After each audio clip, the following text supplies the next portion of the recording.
Hello, Electorette listeners. This is Jen Taylor Skinner. I wanted to try something different for once in this episode. I wanted to take a moment to celebrate our midterm victories. So I'm doing my first solo episode. It's just me. But not to worry, I have plenty of guest interviews in the queue with some amazing women. And that will, of course, remain my core focus for the Electorette. And, I'd love your feedback. So please visit Electorette on Facebook. That's facebook.com/Electorette and leave a comment in the post about this episode. Anyhow, I hope you enjoy.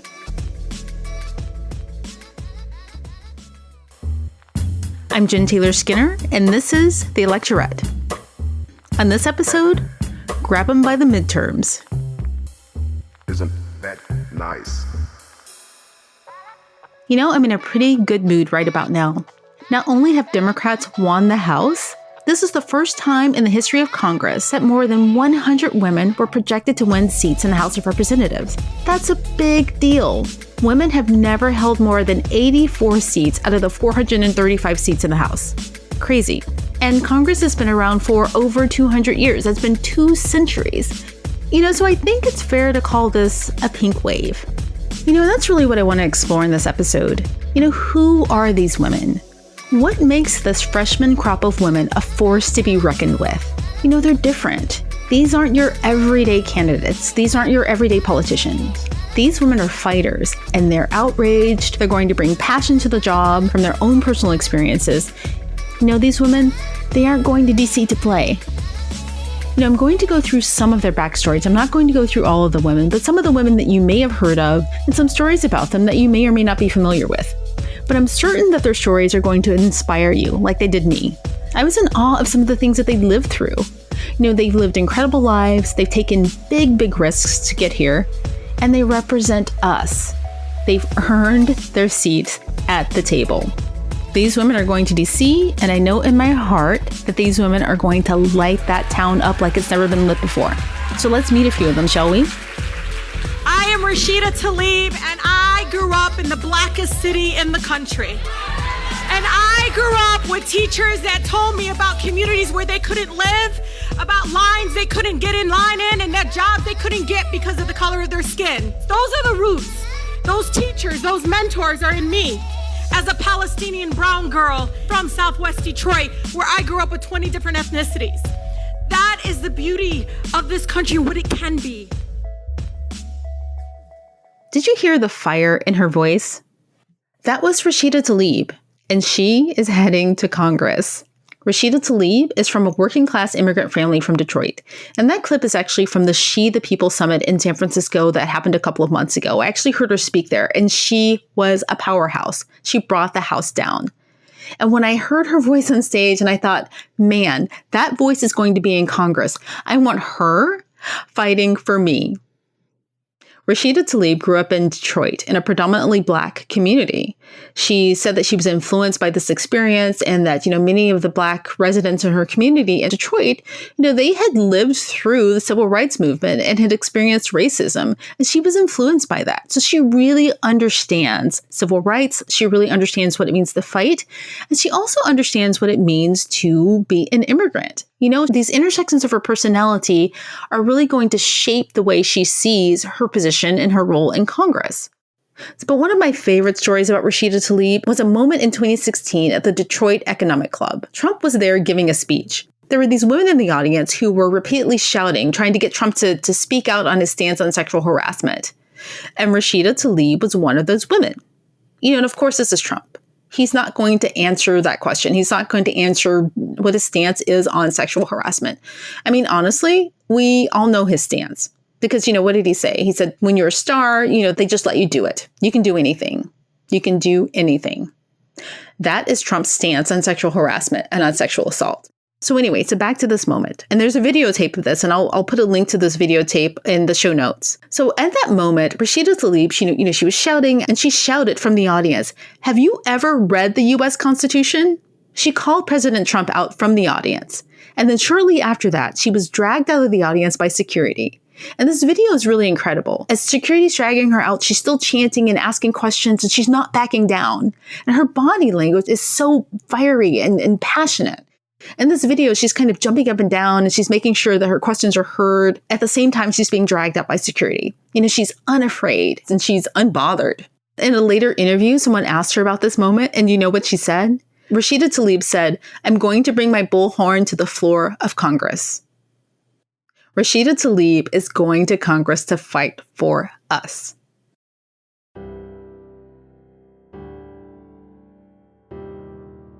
There are any number of ways that this interaction might have gone.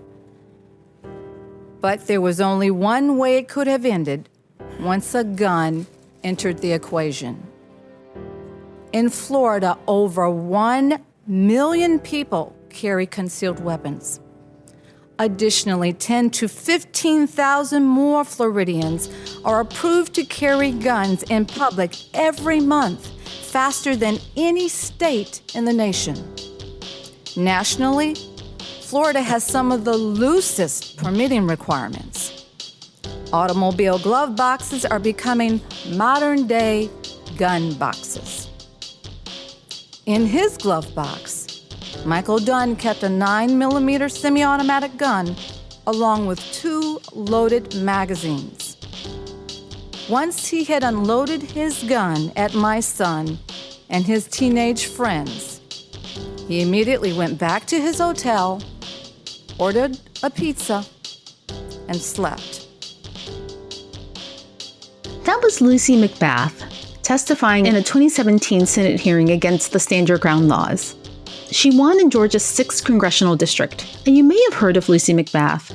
She was inspired to run for office after losing her son, Jordan Davis, to gun violence. Her 17-year-old son was murdered in Florida following an argument over loud music.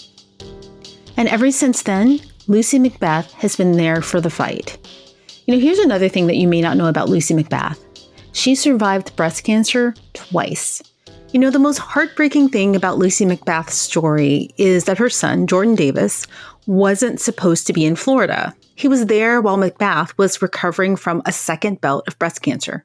And although both Florida and Georgia have stand your ground laws, this happening in Florida is so sadly fitting, given Florida's history with stand your ground laws, with Trayvon Martin's case, of course. There have been other high-profile cases. The man who killed Lucy McBath's son actually cited the stand your ground law in his defense. And Lucy McBath, of course, has been really outspoken about stand your ground laws and gun control generally. I read an interview between Lucy McBath and Ta-Nehisi Coates in The Atlantic where she said, "I still love my country.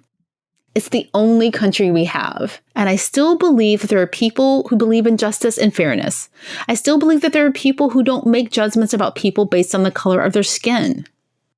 The thing that I think is so important about Lucy McBath's win is the fact that, week over week, we're stunned at the new levels of gun violence in this country. And it's something that's plagued us.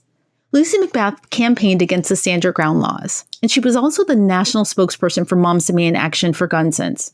And in the state of Florida, where her son was killed, at least 26 children and teens were killed in cases related to Stand Your Ground laws between 2005 and 2012. There are 25 states that still have stand your ground laws, including Georgia, where Lucy McBath is from and where she won her congressional seat, and Florida.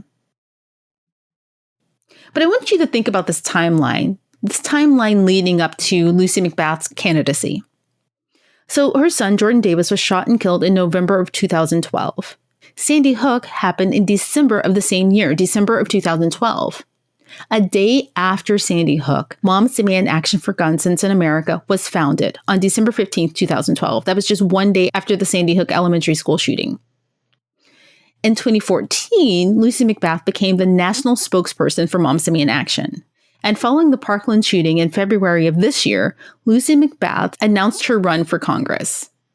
So that timeline's really inspiring. You can see how the Sandy Hook shooting, the death of her son, and her being a spokesperson and an activist for Moms Demand Action all led up to this moment. So there's no better person and no better advocate to be in this fight against gun violence. So I'm really hopeful to see what Lucy McBath brings to Congress. I really wanted to talk about gun control because I think that, a lot of people are talking about the midterm elections in the context of committees, and especially the investigative committees, right? Maxine Waters, she'll be the chair of the House Financial Services Committee. And of course, that could mean that they could subpoena Trump's financial records. And I'm looking forward to that just as much as the next person. It's like Christmas is coming. But for me, more importantly, are the lives that gun violence touches, especially the lives of children and innocent people who are touched by gun violence every day. And I'm really looking forward to see what direction Congress goes with these new members who are gun control advocates. Gun control, for instance, if you look at the congressional archives, you'll see that after Sandy Hook, there have been at least 24 bills that have failed. But you know what? Things are changing, and they're changing fast. The 2018 midterm elections marked the first time that gun control advocates outspent the NRA. This was the first time. So think about that in comparison to previous years' spending. So during the 2014 midterms, the NRA spent $25 million to influence congressional races. And in 2016, they spent $55 million to influence the election, and $30 million went to Trump's election. But the fact that gun control groups outspent the NRA for this election really paid off. About 61% of voters participating in the midterms said that American gun laws should be stricter. Democrats ousted at least 15 House Republicans that had A ratings from the NRA. And the Democratic candidates that won, the candidates that flipped those Republican seats, they all scored an F rating. And they ran on that. They were proud to have an F rating from the NRA.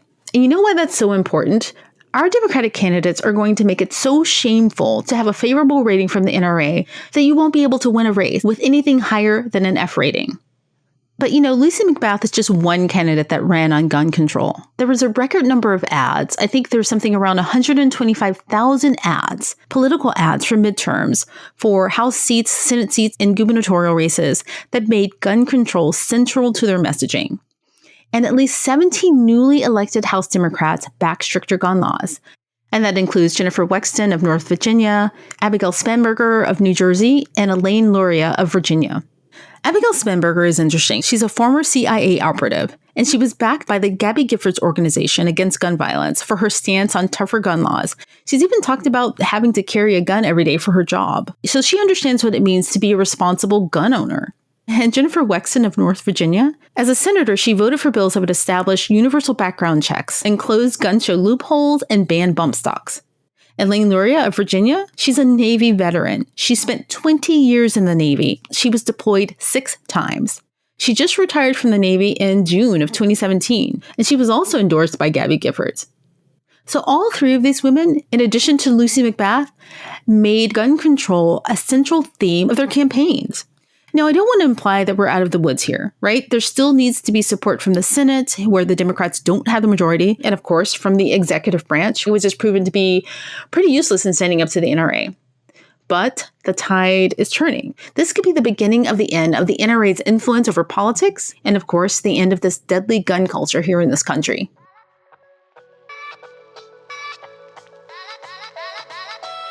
Ryan Reynolds here from Mint Mobile with a message for everyone paying big wireless way too much. Please, for the love of everything good in this world, stop. With Mint, you can get premium wireless for just $15 a month. Of course, if you enjoy overpaying, no judgments, but that's weird. Okay, one judgment. Anyway, give it a try at mintmobile.com/switch.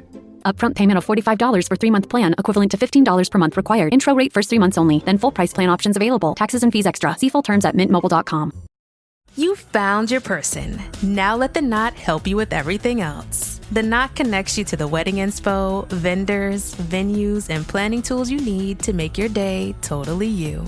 Having helped plan 25 million weddings, we've got your back when it comes to every little detail like RSVPs, budgets, and more. Because your wedding comes to life with the connections that matter the most. Get started at theknot.com/audio. The Knot. Let's plan your wedding together.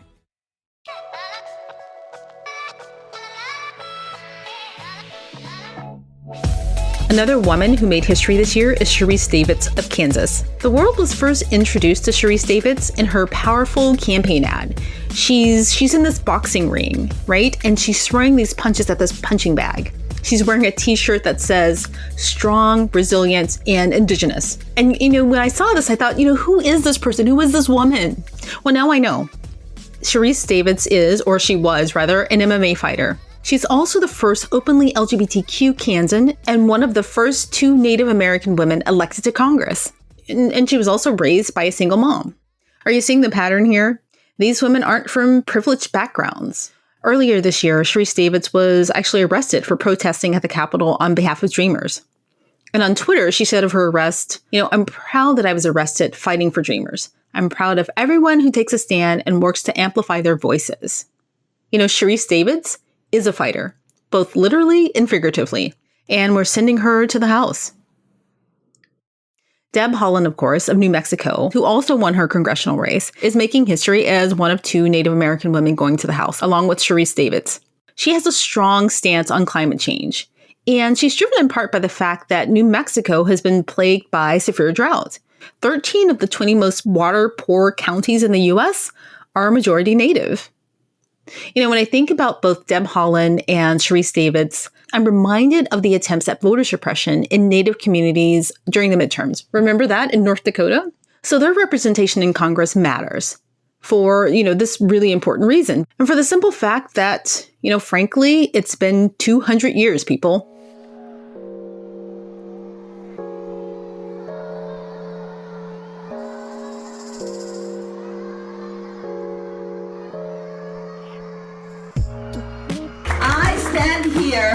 Before you tonight as your Congresswoman-elect with many firsts behind my name. The first woman of color to represent our state in Congress. The first woman to wear a hijab to represent.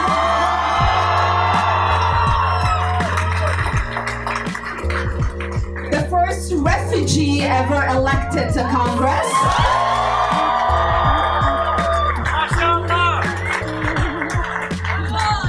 And one of the first Muslim women elected to Congress.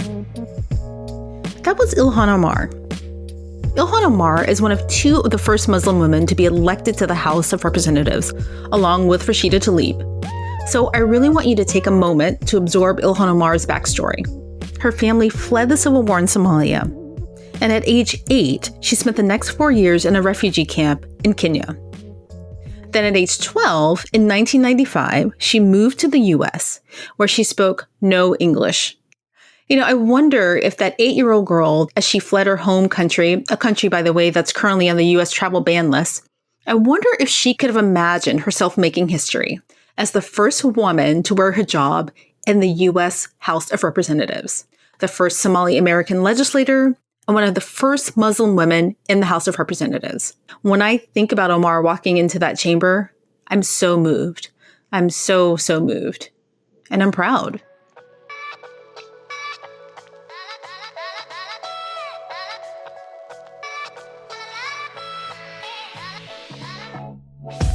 So there was this really interesting study that was done. It showed that women in Congress pass, on average, twice as many bills as their male colleagues. Women legislators sponsor more bills, they pass more laws, and they also send more money to their districts. And women legislators are more likely to introduce legislation that specifically benefits women. And to put it bluntly, they just get stuff done. And I'll put a link to that study in the show notes. There's this concept called the Jill Robinson effect. And it's a phrase that's based on Jackie Robinson, the first Black baseball player, who was one of the top talents in the game. Jackie Robinson had to be better than almost any white player in order to overcome all the racism. So basically, the Jill Robinson effect was just introduced by Sarah Enzia. She's a researcher from Stanford. The Jill Robinson effect explains why Congresswomen outperform Congressmen. And her study says that, if voters are biased against female candidates, only the most talented, hardest working women will succeed in the electoral process. And also, if women perceive that there's going to be discrimination in the electoral process, or if they underestimate their own qualifications for office relative to the men who are running, then only the most qualified and politically ambitious women will emerge as candidates. It's a really, really interesting study, and I'll put a link to it in the show notes. And actually maybe I'll have Sarah Enzia on as a guest to talk about it further. So with all of that said, with over 100 women going to Congress, we have over 100 reasons to be really, really hopeful.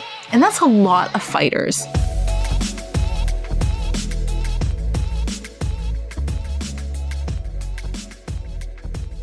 And of course, I have to talk about Ayanna Pressley, another woman who made history this year.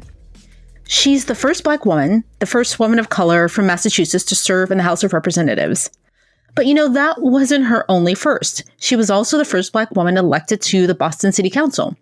And in this past race, during the midterms, she unseated her incumbent, Michael Capuano, who'd served 10 terms.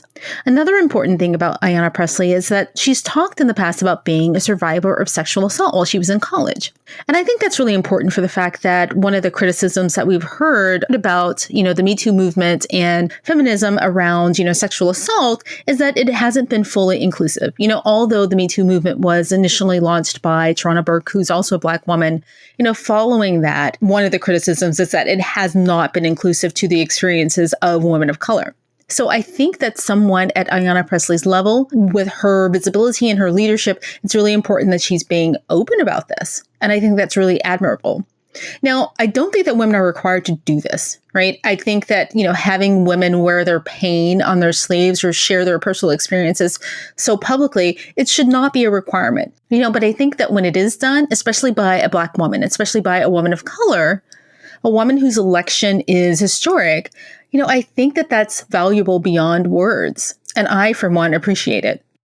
One of the things that I admire most about Ayanna Pressley is, how unapologetically progressive she is. I mean, all of the women that I've talked about are progressive, right? But she talks about issues that I haven't heard many leaders at her level discuss. For instance, she's talked about the decriminalization and legalization of marijuana. And, as that spreads across the country, she's talked about the need to make sure that minorities are included in, profits from that industry. And that isn't something that I've heard often from leaders at her level. I think that because of her focus and because of her experiences and her empathy, I think that she's going to bring something very special to the House of Representatives. When I imagine Ayanna Pressley, in her braids, her beautiful braids, and Ilhan Omar in her hijab on the floor of the House, I'm really moved. All of the intersecting identities that these women bring together, I find it really beautiful and moving. And I'm really looking forward to this new Congress. When I think about this beautiful coalition of women, the new members, the veterans, and all of their strengths coming together, I'm just beside myself with excitement. They're going to disagree at times. Their views and their styles won't always align, and they're going to fight in different ways. But I think it would be really healthy for us as a party to move to a place where we're all fine with that. I mean, what else can we do? But I've seen these women and I've seen what they can do and I've seen them in action. And I know that we are in the best hands. So the point I wanted to make with this episode, it's not just about having a majority in the House, although that's important. It's about who's in that majority. The historic number of women, these women have personal experience with gun violence, with the pain and struggle of being a refugee. They have personal ties to immigration, Native American, Muslim, Black, lesbian, veterans. The intersection of these identities of these women going to the House of Representatives is so powerful, so powerful. So here are their names: Lucy McBath, Abigail Spanberger, Jennifer Wexton, Elaine Luria, Sharice Davids, Rashida Tlaib, Ilhan Omar, Deb Haaland, and there's so many more. Remember those names because I have a feeling you're going to hear a lot from them. I believe they're going to transform the country. By the way, if this episode feels incomplete, I agree. I want to do another segment on women of color, both those who've been elected and also about the electorate, how women of color voted in this past election. When I think about this collection of women, I can barely contain my excitement. I'm so excited to see where we're going. Thank you so much for listening. I hope you enjoyed this episode. If you enjoyed this episode, please do me a favor. Hit your subscribe button on iTunes or wherever you get your podcasts. When you click subscribe, that's one of the most valuable things you can do for a podcast. And also, I want to hear from you. I want to hear your input on what you think about the shows. I'll put up a survey on our Facebook page. You can go there and let me know what you think. It's facebook.com/Electorette. And until next time, keep up the good fight.